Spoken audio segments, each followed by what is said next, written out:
Welcome to week 5, Fantasy Wall Street with the Professor. We are selling people tonight. Tony, who's our first victim?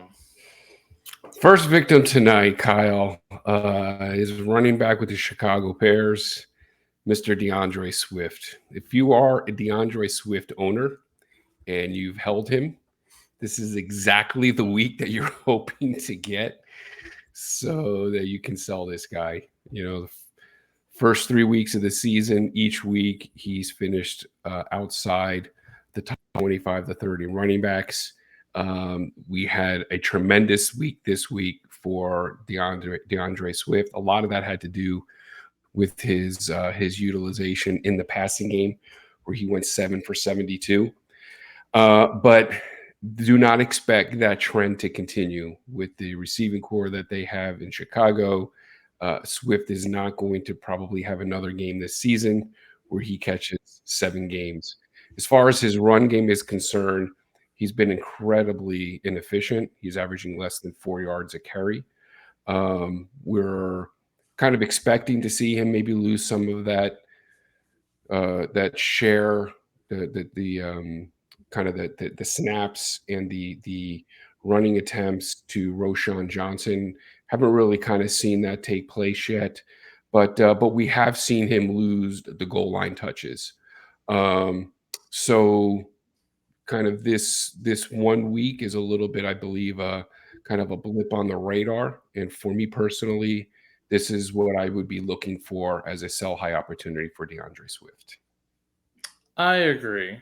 And unfortunately, I was playing against him in a few weeks, and I think that's probably why he went nuts. So, next time that's happening, I'll make sure and put it out there on the app, on the Fantasy Sports Advice Network app, to let you guys know so you can play him accordingly if you don't happen to trade him away this week. But hopefully you can. Find a sucker in your league and trade him. Find that Bears fan, which same thing, right? Sucker, Bears fan, same thing. All right, Tony, number 2.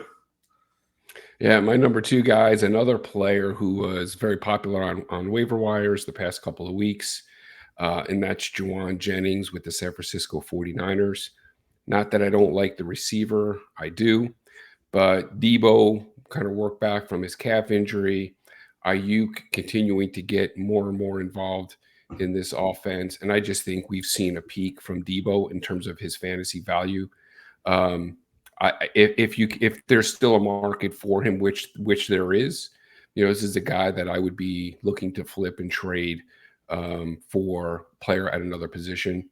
He still went this week. He caught 3 for 88, which for me is a miracle, and kind of salvaged his trade value so that you have 1 extra week to unload him. This guy plays typically less than 50% of the offensive snaps.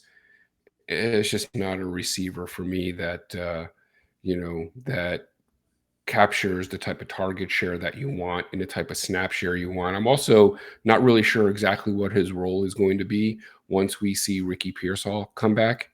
Mm-hmm. So for me, this is a great sell opportunity. Maybe if you have Jauan Jennings and Swift, you can package the 2 of them together and upgrade at either your running back or receiver position. Or kicker position. No, like or kicker. If it's Aubrey, maybe, yes. Oh, that's funny. No, you mentioned, salvage in case you didn't get to trade. It kind of gave you. I was actually on the app this weekend on Sunday saying the same thing about Dallas Goedert, who was a sell for you last week. I'm like, listen, he's got another good week under his belt, then the bye. So you get a bonus extension time to trade him before, Brown and Smith come back. It's kind of the same thing with Jauan. He's getting all these big plays, and he's had a couple of good performances. So you get a little extra time to sell him before Ayuk kind of gets his crap together and really starts playing. So, yeah, sell. Yeah. All right. Last but not least. Yeah, another hot player kind of in fantasy circles. waiver wires. I kind of seen his name floating around in fantasy, different fantasy forums, and that's Mr. Chase Brown, running back with the Cincinnati Bengals. For me personally, there's some buzz around him right now. There's value around his name, and I personally, I'm looking to sell Chase Brown, and I can give you a couple of reasons why. Number one, Moss really is he's the passing down back. Brown has only played on 2 blocking pass blocking snap this entire season. And so Moss just seems to have that role locked up.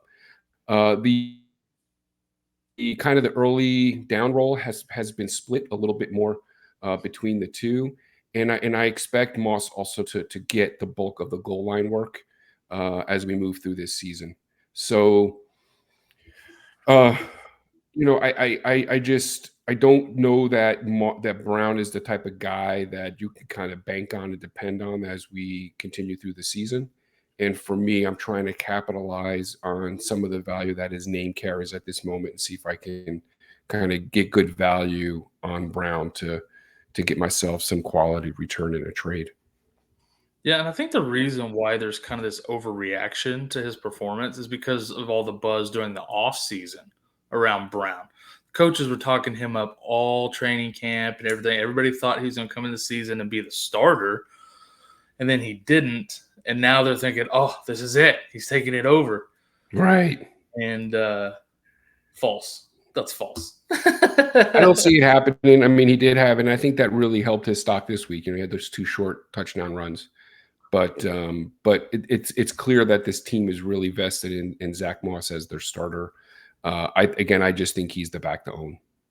Yeah, don't get it twisted. This is not a Bucky Irving, Rashad White situation. This is Right. much different. Much different. That's a great analogy. I totally agree. Awesome. Well, everybody go out, sell these bums, go get you some quality pieces. We give you a few good trade targets in our buys video. Professor giving us pearls of wisdom, as always. Good luck this week. We'll see you next time. Thanks, Kyle.